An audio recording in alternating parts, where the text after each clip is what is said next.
So one thing, again, coming back to this, I was about to say post-COVID, but clearly we're not post-COVID, but whatever hybrid COVID environment we are in right now, is how does a manager, right? It's one thing to be able to see folks and to be able to engage with them, and or you have folks that you've worked with previously in dispersed locations, and you're able to now put on the equity hat and say, okay, I need to really understand where he or she is coming from and to be able to do exactly what you said, meet them where they are.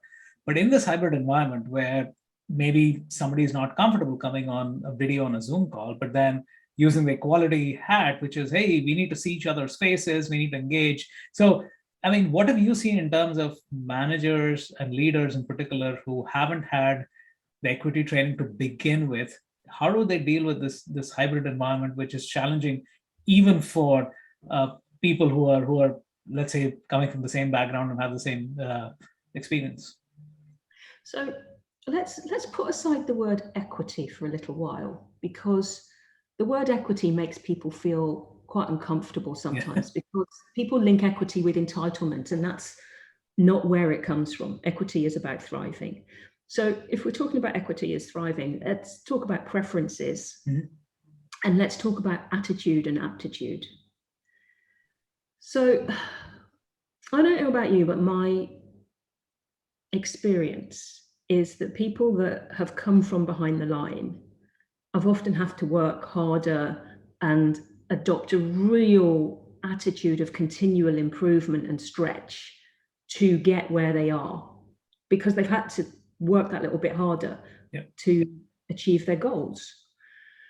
Now, most managers are looking for people that have that attitude of success. If you have somebody that is, level 80, but they haven't got that will to thrive and grow, other people are going to grow past them. Whereas if you get somebody who maybe is level 70, and I'm just making these things up to give you an idea, but they've got that attitude of continual improvement, I would hire the level 70 person every day, all day, because they're only level 70 today. If you put them in an environment where they thrive, then that person is going to be just, growing like, I don't know what Twitch is in your in the USA, but those plants that, when you put them in the right environment, they just grow past everything. And if anything, it's then hard to manage them in the opposite way, because they just want to expand all the time, and the business may not be able to grow as fast as they are. So, and that's a nicer problem to have than how do I get my people to move along with the business. That means that the people in the business will be challenging you as a business owner. And that's like, wow, that's when a business really like starts to expand.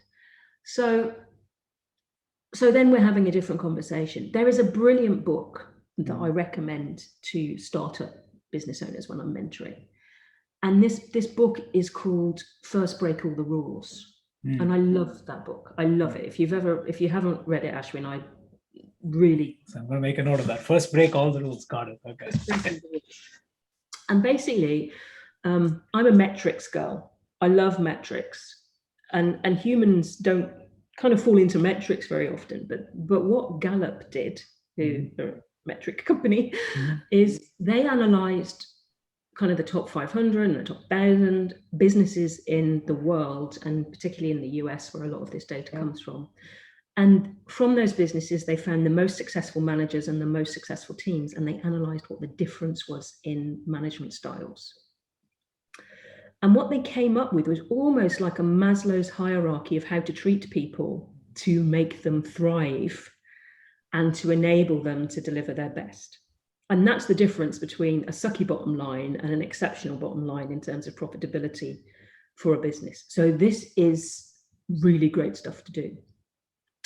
If you boiled everything down in the book to a couple of sentences, it's really treating people equitably, because it's treating people differently depending upon what their skills are.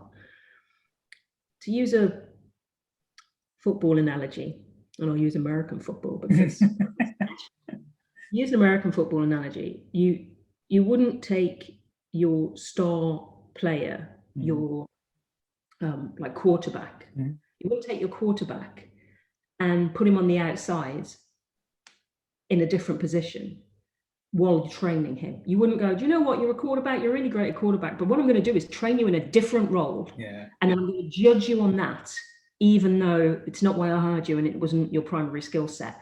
Oh, and then I'm going to do something called an appraisal and just judge you on the bits that you're not really very good at. And I'm going to really concentrate all my energy on making the bits that you are bad at average. That's not how you train a quarterback. What you do is you get a great quarterback and you focus that quarterback on what they do, which is all the quarterbacky things. Yeah. See, this is where the sport thing fails because I'm saying lots of the quarterbacky things. And you have that person training in the things that they're good at, because you take somebody who is great and you make them exceptional, and you work your business around the skills that your people have and letting them be exceptional in those skill sets, and you blend the different skills to get your best team. Now, how many businesses do you know that actually operate like that? Yeah. Where you take people's best skills and you let them do those things? Most businesses don't. What they do is they take a quarterback and they stick them on the outside line and say, I know you're really good at sales and interacting with people, but I need you to be good at spreadsheets. So I'm going to send you on a spreadsheet course, and then I'm going to judge you on how well you are at spreadsheets. I'm not going to hire an administrator to free you up to do your best selling. I'm going to put you into spreadsheet hell, demotivate you, and give you no energy for what you're good at. Does that sound familiar to you? Yeah, very.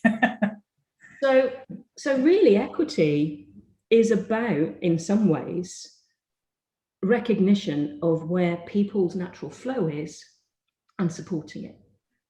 And I say that because that's a great example of how you would treat people differently. Yeah. If somebody is the runner of a team, you let them run. If somebody is a long distance person, then you let them pace themselves. If somebody is a reflective thinker, you give them the data up front so that they will perform their best in the blue sky meetings when you're mixing them with those kind of pinball brains, you know, that have instant thought processes. Why would you disadvantage a core essential part of your team by not giving them the tools and equipment they need to succeed for you? So equity is a lot less complicated than people think.